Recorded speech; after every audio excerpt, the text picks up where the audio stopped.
¿Qué tal, amigas y amigos? Bienvenidos a una lección más de la Biblia, clases de Biblia, y los felicito porque hasta ahora han dedicado por lo menos unas 7 horas para acercarse a la Sagrada Escritura, porque cada una de las lecciones dura un promedio de 1 hora, quizás un poco menos, pero creo que 7 horas dedicadas a la Sagrada Escritura bien valen la pena.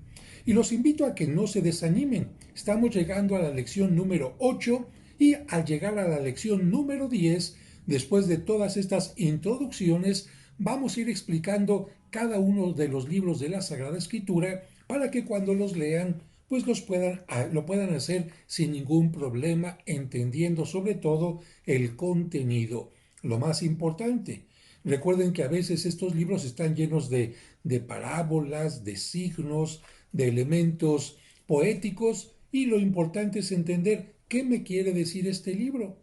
Bueno, contenido de tal libro, con eso nos vamos a hacer de alguna manera hasta cierto punto expertos en la Sagrada Escritura. Pero seguimos todavía con estos elementos, 10 clases de introducción a la Sagrada Escritura. Y les recuerdo que si escuchan algún ruido, un tráiler que camina por acá, un claxon, algún elemento extraño a mi voz, recuerden que no estoy en un estudio profesional, estoy en una oficina simple y con un teléfono celular que está grabándome en este momento, por lo que los ruidos de alguna manera los entendemos y no nos tienen que distraer de lo nuestro. ¿Cómo se llama la lección del día de hoy? Diversas actitudes frente a la lectura de la Biblia. Bueno, tú sabes que ante cualquier objeto, ante cualquier persona, ante cualquier realidad, el ser humano puede tomar distintas actitudes, ¿no? Por ejemplo, tú vas a una fiesta y en la fiesta está el que llegó con muchas ganas de bailar, de convivir, de comer, de tomar alguna bebida refrescante. Hay otro que llega únicamente con la actitud de chismear, únicamente de enterarse de los chismes del momento. Hay otra persona que llega con la actitud así, de que no le importa nada, pues lo llevaron a la fuerza. Hay otro que llega con la actitud de criticar todo. Ay, mire ese vestido y ese cómo viene con ese traje tan feo. Ay, qué comida, quién sabe qué. Y hay otras personas que llegan con una actitud totalmente distinta. Bueno, la Biblia, vamos a decir, es un libro. ¿Qué actitudes se pueden tener ante este libro? Muchísimas. Desde quien dice, vamos a quemar la Biblia, a quien dice, no, vamos a cuidarla. A quien toma la Biblia únicamente como un objeto hermoso de adorno, pero que nunca lo lee. Y aquel que incluso se ha acabado ya varias Biblias de tanto leer, escribir incluso algunas notas sobre ellas, distintas actitudes. Pero vamos a ver qué nos dice el texto el día de hoy. El Concilio Vaticano II dice, el Santo Sínodo, la reunión de los obispos, recomienda insistentemente a todos los fieles la lectura asidua de la Escritura para que adquieran la ciencia suprema de Jesucristo, pues desconocer la Escritura es desconocer a Cristo. Esto lo decía San Jerónimo. Acudan de buena gana al texto mismo. La liturgia tan llena del lenguaje de Dios, el culto que celebramos los cristianos se llama liturgia, en la lectura espiritual o bien en otras instituciones o con otros medios que para dicho fin se organizan hoy por todas partes con aprobación o por iniciativa de los pastores de la iglesia. Bueno, hasta aquí lo que te dice es que vas a escuchar la Sagrada Escritura en la misa, quizás en otra paraliturgia, quizás en alguna reunión, etcétera, pero hay que escucharla, hay que tener siempre acercamiento a ella. Y continúa el texto del Concilio Vaticano II. Recuerden que a la lectura de la Sagrada Escritura debe acompañar la oración para que se realice el diálogo de Dios con el hombre, pues a Dios hablamos cuando oramos, a Dios escuchamos cuando leemos sus palabras. Muy importante, porque si bien es cierto que algunos leen la Biblia simplemente como literatura, simplemente como libros antiguos para entender ciertos géneros y cosas así, nosotros como cristianos, como creyentes en Dios, tenemos que entender, si estoy leyendo la Sagrada Escritura es porque quiero, comunicarme con Dios. Quiero abrir mis oídos, mi corazón, para que Él me diga lo que quiero, lo que necesito, lo que espera de mí. Y también, por supuesto, la Sagrada Escritura me puede inspirar para decirle, Dios mío, ayúdame en esto, o yo te quiero dar gracias por esto, en fin. Entonces, a la lectura de la Sagrada Escritura se nos invita que esté unida la oración. Y continúa y finaliza así este primer texto. Que de este modo, por la lectura y estudio de los libros sagrados, se difunda y brille la palabra de Dios. Que el tesoro de la revelación encomendada a la Iglesia vaya llenando los corazones de los hombres. Hasta aquí el texto del Concilio Vaticano II. Veamos en esta lección 3 puntos. Primero, actitudes humanas frente a la lectura de la Biblia. Segundo, la actitud verdadera. Y tercero, utilidad de la lectura de la Biblia. Para aquellos que se preguntan, ¿y para qué me sirve? Bueno, vamos a comenzar con el primer punto, actitudes humanas. La Biblia se puede leer por su valor cultural. A través de sus páginas encontramos material abundante para conocer las leyes, costumbres, actuaciones y ritos de los pueblos antiguos, especialmente del pueblo de Israel. Este enorme material nos da pie para hacer estudios comparativos con otras razas y pueblos y para estudiar la enorme influencia que los hechos bíblicos han tenido en toda clase de personas. Así que como un elemento cultural, si no quieres al principio tener un acercamiento espiritual o si no eres creyente, bueno, la Biblia te va a informar de cómo se pensaba, cómo se vivía, cómo se organizaba, en qué creían, cómo eran los cultos en aquellos determinados tiempos. Por lo menos te dará un acercamiento a la región de Palestina o algunos elementos también de pueblos que luchan contra otros en esta parte de lo que conocemos como la tierra prometida. A nivel cultural es una buena opción. Pero hay otras actitudes. Segundo punto, la Biblia se puede leer por su valor histórico. En la escritura hay libros históricos, aunque no todos son históricos. Ya hemos dicho que algunos son poéticos, otros son simbólicos. Hay libros históricos que nos narran muchos episodios del pueblo de Dios y de otros pueblos, al mismo tiempo que nos dan noticias de personajes que los gobernaron y sobresalieron. Especialmente si queremos estudiar la vida de los países del Oriente Medio, es imposible prescindir de la Biblia. Además, la Biblia tiene una ventaja sobre cualquier otro escrito, que es el libro más antiguo que se conoce. Ya aquí, a nivel histórico, es interesante, ¿no? El libro más antiguo que se conoce. Detalle importante que avalan sus páginas. Hay muchos datos históricos sobre las civilizaciones persas, egipcias, meda, babilónica y romana que a no ser por la Biblia nunca se hubiera sabido. Porque la Biblia nos habla no solamente del rey David, que vivió en Israel, sino también algo del rey Nabucodonosor de Babilonia, o de Ciro el Grande, que era un rey persa, o también de aquellos reyes antíocos que sucedieron a Alejandro el Magno. Así que la Biblia a nivel histórico también es importante. Punto 3. La Biblia se puede leer por su valor científico. Y alguien diría, ah, caray, padre, usted nos dijo que Dios no habla en la Biblia con elementos científicos. ¿De qué se trata? Pues vamos a leer, mira. En estos tiempos en que los estudios filosóficos, etnográficos, arqueológicos han adquirido tanto interés, la Biblia está resultando una fuente de investigación incomparable, habiendo en ella estilos y géneros literarios distintos a los nuestros, y lenguas tan diferentes como costumbres tan extrañas a las nuestras, es natural que despierten curiosidad de los especializados en estos temas.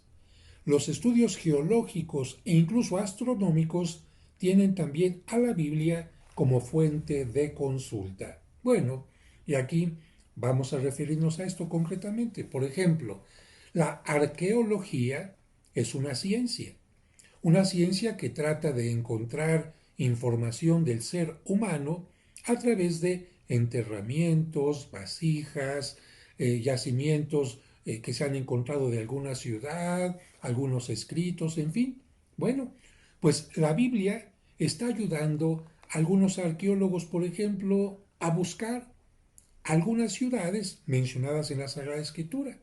Y aquí se mencionaba, por ejemplo, que junto al mar de Galilea, llamado también lago de Cafarnaún, lago de Tiberíades, estaba tal ciudad. Bueno, ellos van, de acuerdo con la Biblia, buscan y ¿qué crees? Han encontrado ciudades para indicarnos que lo que menciona la Biblia sobre historia es verdad. Número 4. La Biblia se puede leer por su solo valor literario. La Biblia encierra un monumento literario de gran belleza y contenido. Le cabe el mérito, entre otras cosas, de tener entre sus páginas el libro de Job, considerado como el primer drama humano que se haya escrito en el mundo. Fíjate, qué interesante.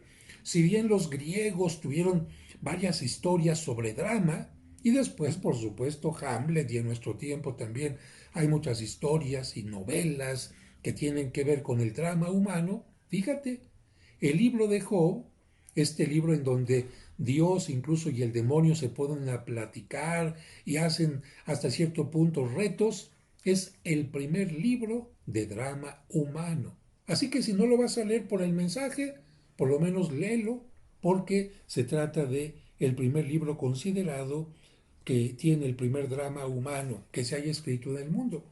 Y los Salmos, la colección poética más antigua de la historia.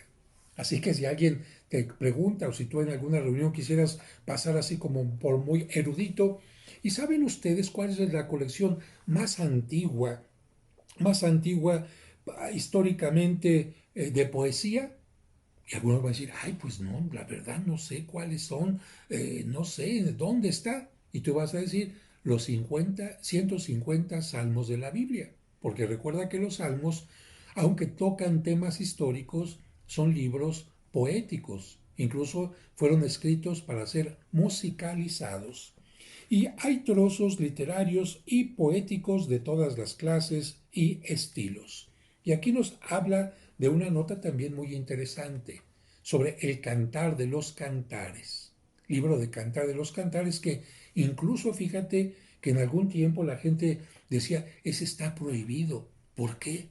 Ay, es que está muy candente, está muy picoso, está muy erótico. ¿Por qué?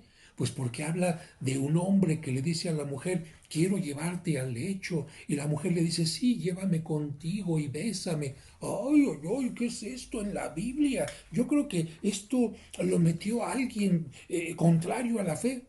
No, no, nada que ver, nada que ver.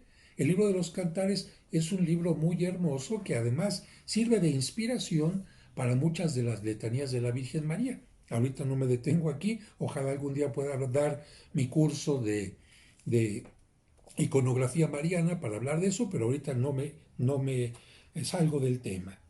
Pero dice aquí, miren, léase, por ejemplo, el Cantar de los Cantares, tierno, amoroso y encantador. Fíjense qué bonito, porque este libro del Cantar de los Cantares es un libro en que simbólicamente se habla de la relación de Dios con su pueblo. ¿Quién va a ser el hombre en esta narración? Dios. ¿Quién va a ser el pueblo? La mujer. Y Dios este libro lo utiliza para hablar en forma amorosa, en forma, como diríamos, pasional incluso, de su amor por el pueblo de Israel. Qué hermoso es cuando dos personas se aman, qué hermoso es cuando dos amigos se son fieles, qué hermoso es cuando Dios es fiel y su pueblo también es fiel a Dios. Pero también nos dice, ¿qué tal leer la historia de José vendido por sus hermanos? Incluso hasta ya han hecho un musical, José el Soñador, de esto. Fíjate qué interesante. El canto de Débora, la profetisa de Israel. Qué interesante que también en ese tiempo ya había mujeres líderes. Háblame tú de algún libro de la antigüedad en donde se hable de mujeres líderes dándoles toda la fuerza que tiene Débora. Va a ser difícil que lo encuentres.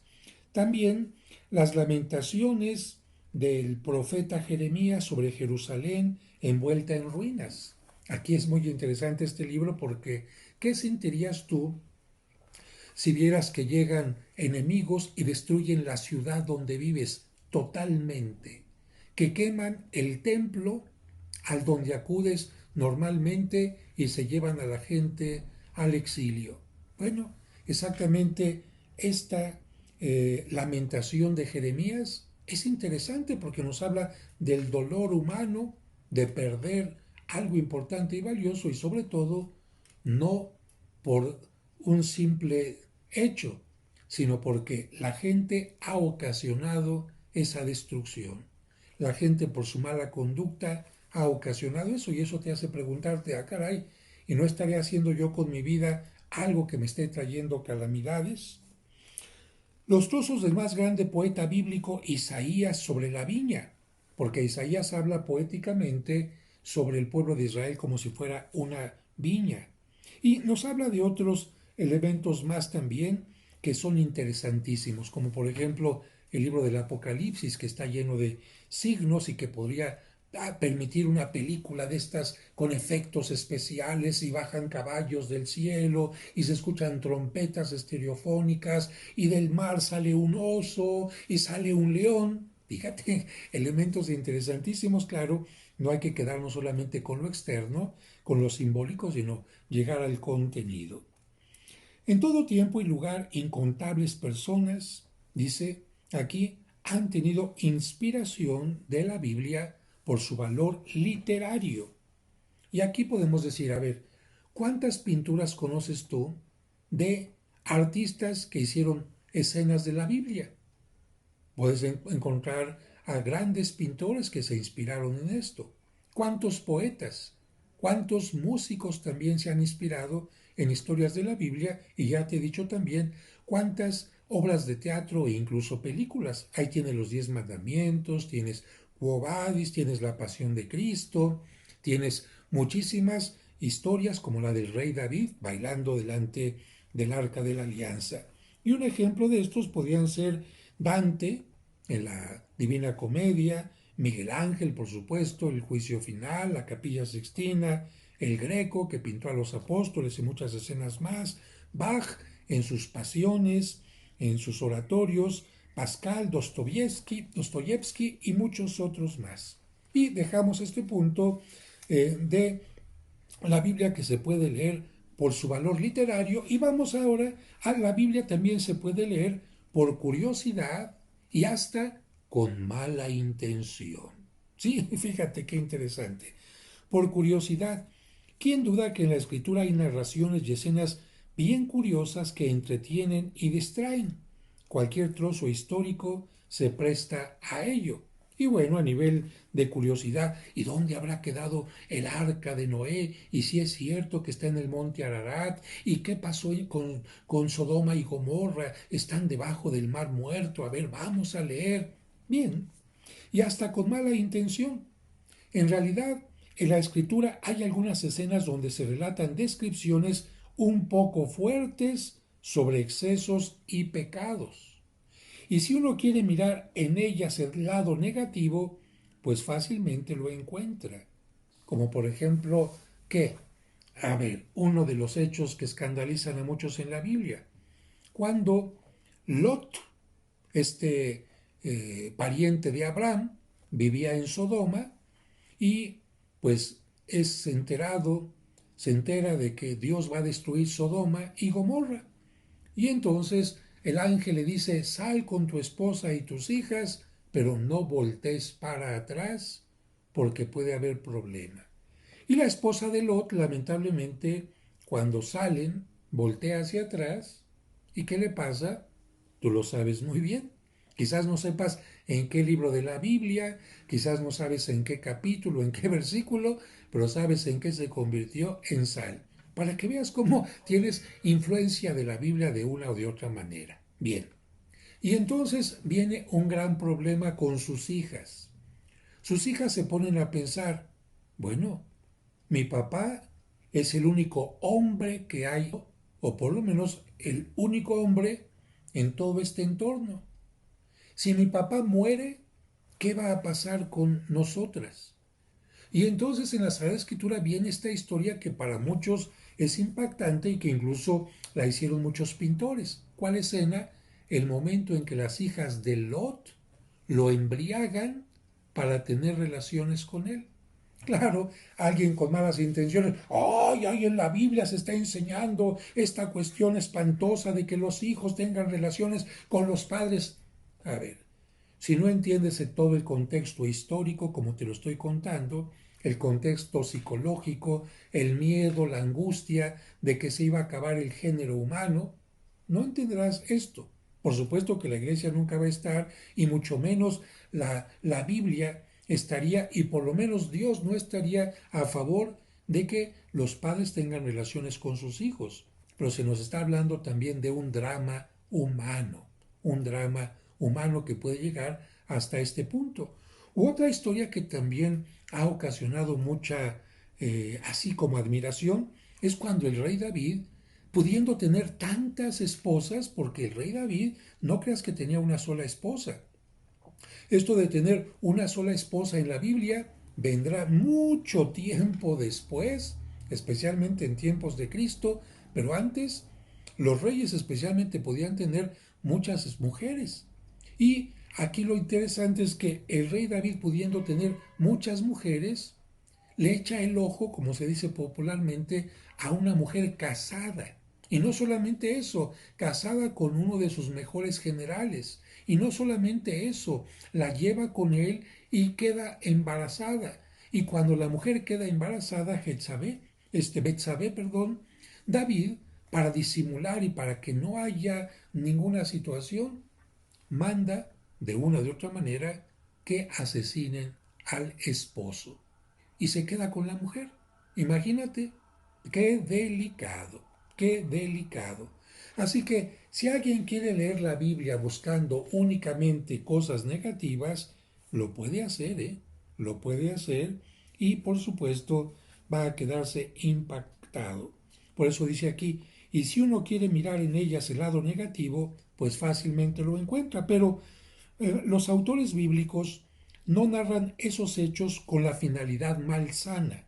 Los narran para que se vea que aún en medio del pecado aparece la voz de Dios que llama al hombre hacia el camino del bien. Por lo tanto, podemos concluir con una frase de Erasmo de Rotterdam: lejos de mí toda curiosidad impía. Pero bueno, hay gente que la lee así. Vamos ahora a ver la actitud religiosa. Ya vimos primero las actitudes humanas que se pueden tener ante la Biblia. Ahora, a la actitud religiosa. Hay otro modo de leer la Biblia que debe ser el principal, el espiritual, es decir, la búsqueda del mensaje religioso y salvador que contienen sus páginas para llevarlo a la vida. Voy a leer la Biblia no por curiosidad, no por inspiración, no por aspecto literario, no por aspecto cultural, sino para llevar a mi vida este mensaje. Esta es la actitud esencial, la que en definitiva debe adoptar todo cristiano auténtico. Las otras actitudes son también lícitas, pero son accidentales y deben ser como medio para llegar a la meta. Lástima que algunos nunca llegan a la meta, el convertir la lectura de la Sagrada Escritura en algo interior. El mensaje espiritual o religioso de las Sagradas Escrituras es doble. ¿Cómo que doble? Sí, porque la Biblia te habla a ti a nivel personal, pero también la Biblia puede hablar también a nivel comunitario. ¿Qué te quiere decir a Dios a ti a nivel personal, pero también a la comunidad que está escuchando la palabra de Dios? Porque muchos problemas no son provocados por una persona, sino por la comunidad. Muchos pecados no son solamente individuales, son también comunitarios. Hay personas que cometen un pecado comunitario como la corrupción. Si no hubiera alguien que corrompe, que da la mordida, como se dice en México, entonces no había alguien que se dejara corromper. ¿Mm? Un pecado comunitario es, por ejemplo, el narcotráfico, porque hay alguien que empezó a venderlo, a comprarlo, hay alguien que empezó a matar para tener tal plaza, en fin, no es el pecado de una sola persona. Es que yo me drogo y ya. No, ese pecado de que tú te drogas, o tú consigues drogas, tiene que ver con quién la vende, quién la siembra, quién la prepara, cuántas vidas se tienen que quitar para que esa droga no esté luchando un grupo por otro y muchas, muchas cosas más, ¿no? Primero, aspecto personal, es decir, dirigido al hombre en la totalidad de su ser, con el fin de darle la felicidad temporal y eterna. Para ello, Dios se nos presenta como creador y como padre. Qué bonita esta parte. Dios se te presenta como alguien que ha creado todo, pero no solamente como alguien lejano a ti, alguien que hizo las cosas y después las abandona. No.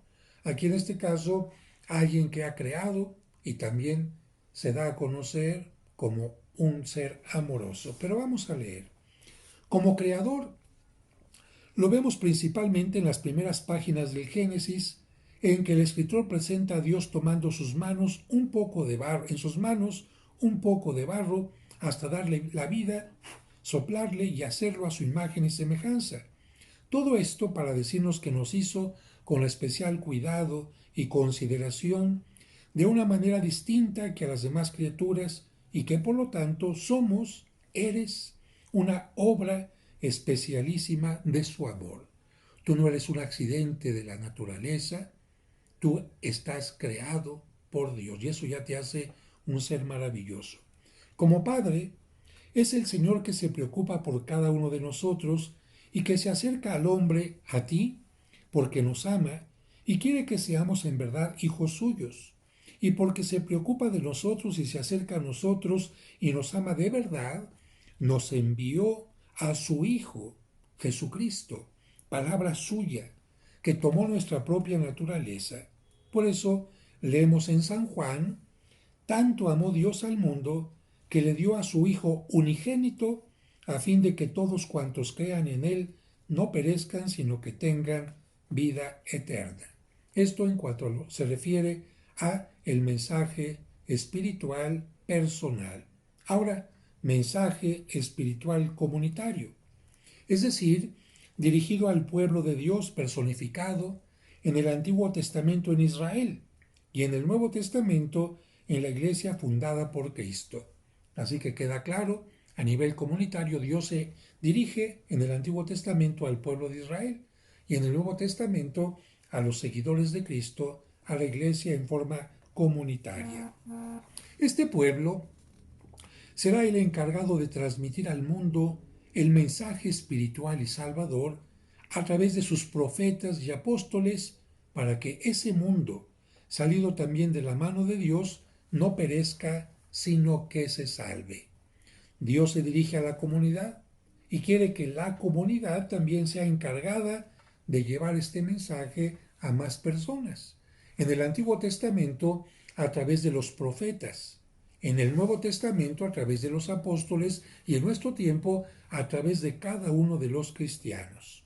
Nota: dado el destino especial comunitario que tiene la palabra de Dios, es altamente provechoso que sea leída y escuchada e incluso comentada en reuniones de grupo en comunidades cristianas. Esto es muy interesante porque mucha gente a veces va a la misa, escucha la palabra de Dios, escucha, por ejemplo, lo que el sacerdote explica de la palabra de Dios, pero hasta ahí se queda. Falta la retroalimentación. ¿Te imaginas que toda la gente que está en misa escucha la misma palabra de Dios, pero a cada quien Dios le dice algo distinto de acuerdo a sus circunstancias, de acuerdo a su experiencia, de acuerdo a lo que está viviendo? Por eso es muy importante que cuando se pueda, se tenga una reunión comunitaria, ya ve a ti que te dice este texto y a ti y a ti, y al escuchar los comentarios de los demás, se enriquece maravillosamente la propia experiencia. Esta es la principal postura que tenemos que tener al leer la Sagrada Escritura: actitud religiosa, personal y comunitaria. Tercera pregunta, ¿para qué leer la Biblia? Es decir, ¿para qué sirve? Utilidad. La Biblia realmente interesa por sus muchos valores culturales, históricos, científicos, literarios y religiosos, pero sobre todo la Biblia interesa por su enorme utilidad. San Pablo nos dirá que toda escritura inspirada por Dios es útil para enseñar, para reprender, llamar la atención, para corregir, para instruir en la justicia, para que el hombre de Dios esté en forma, equipado para hacer toda obra buena. Vamos a buscar también aquí estos elementos. En primer lugar, la Biblia es útil para buscar un provecho personal interior. Y esto se realiza a través de dos actitudes. Primera actitud, poniéndose en disposición de escuchar la palabra que el Señor nos comunica, recibiéndola con fe. Efectivamente, la Biblia, dijimos, es como una carta viva y actual que el Señor nos envía porque desea dejarse oír con el fin de comunicarse con nosotros. Él es quien nos habla, nosotros somos sus escuchas. Y aquí me detengo un momento. La clase es corta, así que me detengo un momentito aquí. Imagínate que llega una persona y quiere hablar conmigo, ¿no? Y la persona está, hable y hable y hable y me está contando su vida y sus problemas y algunas cosas de su pasado, algunas reflexiones, hable y hable. Y yo, mira, estoy volteando para allá, estoy viendo mi teléfono celular, estoy escribiendo, estoy llamando por teléfono. ¿Tú crees que voy a poder tener comunicación con esta persona? Pues evidentemente que no. ¿Por qué? Porque la persona se está dando cuenta, en primer lugar, que no me interesa lo que me quiere decir. Mi actitud está siendo cerrada, no está siendo una actitud abierta. En cambio, si simplemente yo volteo a verla y veo los ojos de la persona y voy asintiendo lo que me dice y digo, ah, caray, etcétera, la persona va a sentir que le estoy poniendo atención. Esto sucede con la Sagrada Escritura. Mira, como sacerdote a veces cuando uno está celebrando la misa, aunque no sabemos lo que pasa en cada cabeza, pero a veces por los gestos externos, por las posturas externas, podemos imaginarnos algo, está la palabra de Dios, primera lectura, y alguien por acá está leyendo la hojita, dándole vuelta, etcétera, viendo el reloj. Tú dices, esta persona está con una actitud abierta para decirle a Dios, Señor, ¿qué quieres decirme hoy? No. Otras personas que llegan a la Sagrada Escritura, a la Biblia, perdón, a la misa, a media misa, cuando ya está quizás media lectura, ¿tú crees que vienen con esta actitud, se prepararon internamente para escuchar? O bien los que digo yo que a todo le dicen que sí. ¿Por qué? Porque ya empezó la misa y están porque se durmieron. Yo no sé si estaban muy cansados, claro, si estaban muy cansados y el sueño los venció, pobrecitos de ellos, a lo mejor tienen mucho trabajo y uno no se mete. O bien con aquellos que lamentablemente se la pasan viendo cómo está vestida una persona u otra. Yo me pregunto, ¿esta actitud es la correcta en la que la persona está tratando de leer la palabra de Dios, escucharla como si fuera una carta viva? No. Y la segunda parte que tiene aquí, la primera actitud y la segunda actitud, la segunda es tratando de cumplir, mejor todavía, de vivir lo que el Señor nos ha hablado y nosotros hemos logrado captar. Esto es lo importante, porque de otra manera no va a producir fruto en nosotros. Si la palabra de Dios, por ejemplo, en la Cuaresma nos dice, arrepiéntete, conviértete, mejora tu vida, corrige tus errores, y yo después de eso sigo aferrado a mis caprichos, aferrado a mis pasiones, ¿de qué sirvió que la palabra de Dios me haya hablado? Es como incluso si una persona va y paga la terapia con el psicólogo y el psicólogo le hace ver sus errores y le hace ver un camino que puede seguir, en fin. y aquel paciente no hace caso, o como alguien que va con el médico porque le duele todo y el médico le dice, mire, aquí está la receta, va a tomarse este es el tratamiento, y la persona pues no compra los medicamentos o los compra pero no se los toma o los toma combinados con cosas que hacen daño, ¿de qué sirve? Si te das cuenta, esta actitud responsable de preguntarse qué me quiere decir Dios y aplicarla es la más importante. Otro punto importante de la utilidad de la Biblia es útil para conocer la persona de Cristo y su obra redentora, para amarlo más intensamente y a través de él lograr conocer mejor al Padre. Y aquí me detengo nuevamente un poquito. Si yo estoy en un consultorio esperando que me atienda el médico y está una persona junto a mí y quizás la persona me dice buenos días y yo con un tono seco buenos días o ni siquiera la volteo a ver buenos días, ¿tú crees que va a existir la posibilidad de que yo conozca a aquella persona? Lo más seguro es que no. En cambio, si yo le digo, buenos días, ¿cómo está usted? Ya, el saber que está bien, o me va a decir, pues no tan bien porque me duele esto, ya empiezo a conocerla. Ay, ¿desde cuándo le tiene el padecimiento? Ah, desde hace 3 meses, ya conozco más. ¿Y por qué le surgió? Pues porque me alimentaba así, o porque tuve una caída. Fíjate, ya empieza el conocimiento. Y si después la relación en la siguiente cita me lo vuelvo a encontrar, me la vuelvo a encontrar, y empieza, ¿cómo está? ¿Cómo sigue? Y empezamos a hacer migas, como se dice en México, empezamos a tener un diálogo cada vez más. Para mí esa persona ya no va a ser desconocida. A lo mejor hasta le puedo tener aprecio. Y hay personas que se han conocido en el metro, se han conocido en un supermercado, se han conocido en un consultorio y han terminado casadas o terminado siendo muy buenos amigos. ¿Por qué? Porque se estaba abierta a esta comunicación. Ahora, ¿cómo voy a conocer yo a Jesucristo? Dime tú.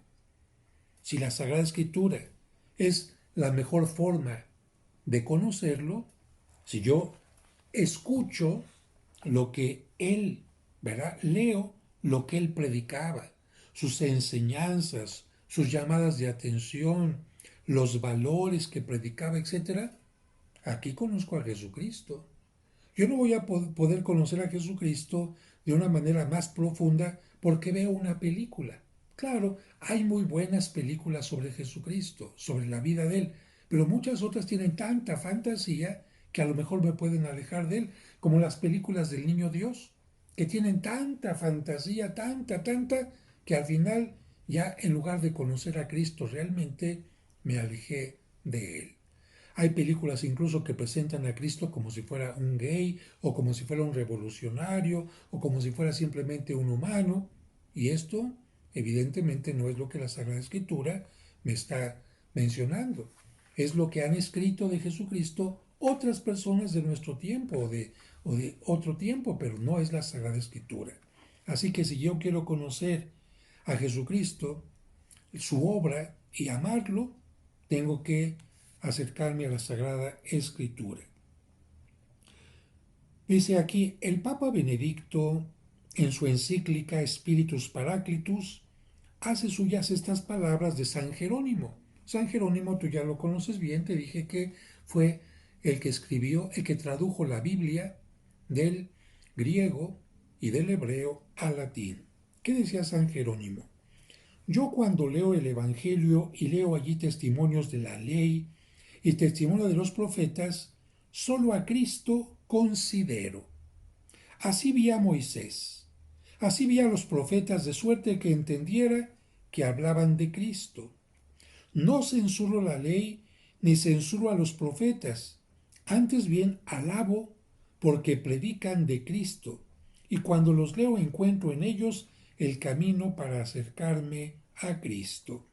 ¿Qué es lo que intenta decir aquí San Jerónimo? Que todo el Antiguo Testamento fue como un trampolín para entender a Cristo, para llegar a Cristo. Que los 10 mandamientos que Dios le entrega a Moisés serán la base del nuevo mandamiento que Cristo nos viene a traer. Que cierta manera de relacionarse con Dios va a ser el trampolín para que Cristo nos diga cómo nos relacionemos de la mejor manera. Así que si queremos conocer a Cristo y su obra, hay que leer la Biblia. Tercer punto, la Biblia es útil para propagar a los demás el mensaje salvador que hemos escuchado y vivido. Momentos antes de subir Jesús a los cielos, les encomendó a sus discípulos: me ha sido dado todo poder en el cielo y en la tierra. Vayan, pues, y hagan discípulos a todas las gentes, bautizándolas en el nombre del Padre y del Hijo y del Espíritu Santo, y enseñándoles a guardar todo lo que yo les he mandado, y sepan que yo estoy con ustedes hasta la consumación de los siglos.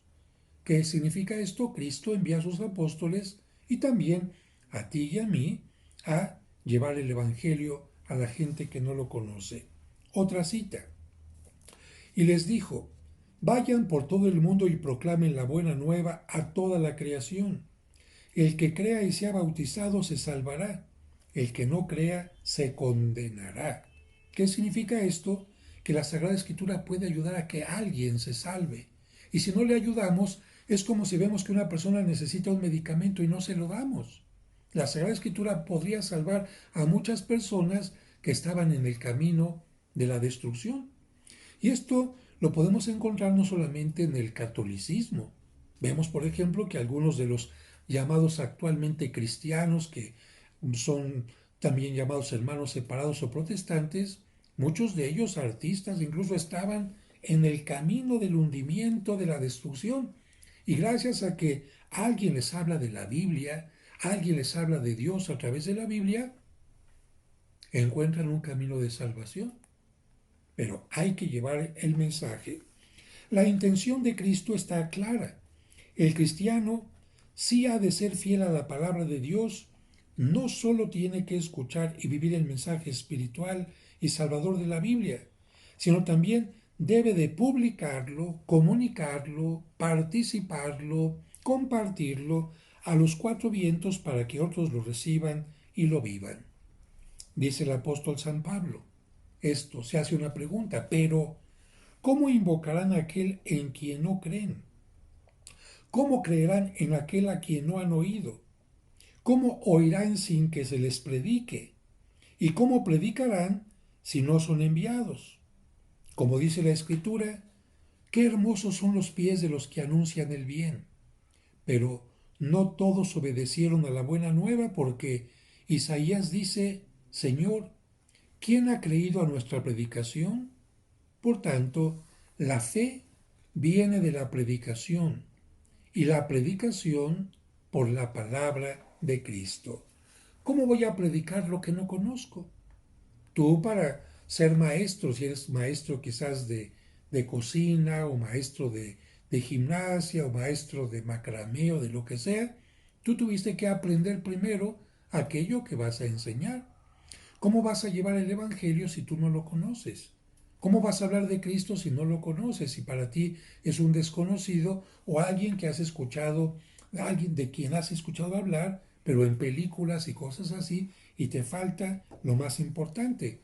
Repito esto que dice San Pablo. ¿Cómo va a invocar la gente a quien no cree, en quien no cree? La gente no habla con Dios, no hace oración con Dios porque no creen en Él. Y continúa. ¿Y cómo van a creer en aquel a quien no han oído? O aquel de quien no han oído. Claro, si tú no has escuchado nada de un médico, pues no vas a buscarlo. En cambio, si alguien te dice, ese médico, esto y aquello, por eso San Pablo dice, ¿cómo creerán en aquel de quien no han oído? Y después dice, ¿cómo irán si nadie les predica? ¿Y cómo van a predicar si alguien no los envía? Bueno, a ti y a mí nos envía Cristo a predicar el mensaje de salvación, y sería muy hermoso que leyendo la Sagrada Escritura, y para eso estás estudiando este curso, leyendo lo más importante, ni siquiera todos los libros al principio, Al principio, y lo vas a ver más adelante, vamos a comenzar con los libros más sencillos y ya de eso te vas a enamorar de la Sagrada Escritura y vas a hablar de ella con los demás. Y leo los últimos renglones. En cuarto lugar, en lo que se refiere a utilidad, la Biblia es útil para estudio de la teología, ya que en ella se apoya, ya que en la teología, o mejor dicho, ya que la teología está apoyada en la palabra escrita de Dios. Y con esto voy a terminar. ¿Qué es la teología? La teología es, vamos a llamarle así, una parte de la fe que se refiere al estudio de la palabra de Dios. ¿Qué me quiere decir Dios? Pero no solamente en la escritura. La palabra teo en griego significa Dios. Logos, palabra. Teología, tratado sobre Dios. Estudios sobre Dios. Pero aquí viene algo muy importante. A ver, la Sagrada Escritura nos habla, por ejemplo, de los experimentos con embriones humanos. No. La Sagrada Escritura nos habla, por ejemplo, de seres que puedan existir en otros planetas. No. La Sagrada Escritura nos habla, por ejemplo, de los trasplantes. No. Pero estas situaciones que te estoy hablando, cuestionarnos si existen seres en otros planetas, Dios los creó, por supuesto, si Dios es el creador de todo, entonces Dios tiene interés en que ellos también se salven. Les enviará a ellos un Mesías si ellos pecaron en algún momento. En el caso de los experimentos genéticos, ¿qué nos dice Dios a través de eso? ¿Se vale experimentar? ¿Se vale hacer inseminación in vitro cuando para que nazca un bebé se hacen varias fecundaciones y después se tiran los que se consideraron menos válidos aun cuando ya haya habido concepción? ¿Te das cuenta? Hay muchas palabras, muchas cosas, perdón, muchos temas que el cristiano tiene que preguntarse, ¿qué nos diría Dios en este momento? ¿Qué nos diría Dios acerca del comunismo, del capitalismo, de la trata de personas? ¿Qué nos diría Dios acerca de la actividad económica actual? ¿Qué nos diría Dios ahora de la contaminación? Ay, padre, pues es que a ver, capítulo, dígame de la contaminación. No, aquí no está. Se habla de contaminación espiritual, si acaso, pero contaminación atmosférica, no. ¿Qué nos diría Dios entonces de las armas nucleares? ¿Qué nos dice la teología? ¿Qué nos dice exactamente la teología? Aquí está la palabra. La teología es, las personas que conocen la Biblia dicen, miren, si aquí dice Dios en el libro del Génesis que todo era bueno y le da al hombre la autoridad sobre la naturaleza, ahí nos está diciendo que debemos de cuidarla y por lo tanto Dios está en contra de la explotación de los bosques en una forma indiscriminada o está en contra de aquello que pueda acabar una especie en el mundo. Bueno, si aquí en esta parte Dios nos habla del cuidado a los niños y del respeto a la vida y de que San Juan salta desde el vientre materno, aquí se nos dice entonces que ya es ser humano, no es un feto, no es un embrión, es una persona la que está en el vientre de un ser humano y por lo tanto hay que respetar a aquella persona. Bien, quizás mis ejemplos no sean muy claros, pero la teología, ¿qué es? La teología es, a través de la Sagrada Escritura, preguntarle a Dios qué es lo que nos diría acerca de determinados temas. Y esto no es simplemente sacar conclusiones por ocurrencia, sino porque se conoce no solamente una parte de la Biblia, sino todo el contexto. Todo el contexto. Y aquí, por supuesto, hay que tomar en cuenta esto. Muchos de los llamados evangélicos o protestantes, cuando uno habla de alguna determinada cosa, por ejemplo, una oración a la Virgen o a los ángeles, ¿dónde está? ¿Dónde dice eso en la Biblia? Quiero literalmente que me diga en qué cita. A ver, discúlpame. Pero es que, ¿dónde se dice aquí qué pasó después de que los apóstoles murieron? No está en la Biblia. Pues no está en la Biblia, pero también existen libros de historia. Y el teólogo toma en cuenta la Biblia, los libros de historia y hace una reflexión profunda para entender qué es lo que nos quiere decir en cada tiempo, en cada momento.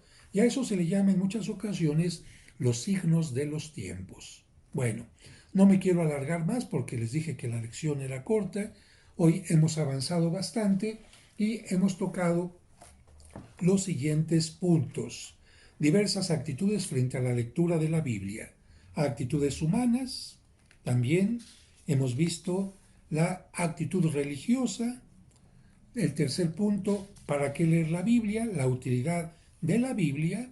Y esto es lo que hemos aprendido el día de hoy. Recuerden, por favor, denle like al video, suscríbanse si no están suscritos a mi canal y si es la primera clase que ven, busquen las anteriores en mi canal de YouTube. Que Dios les bendiga.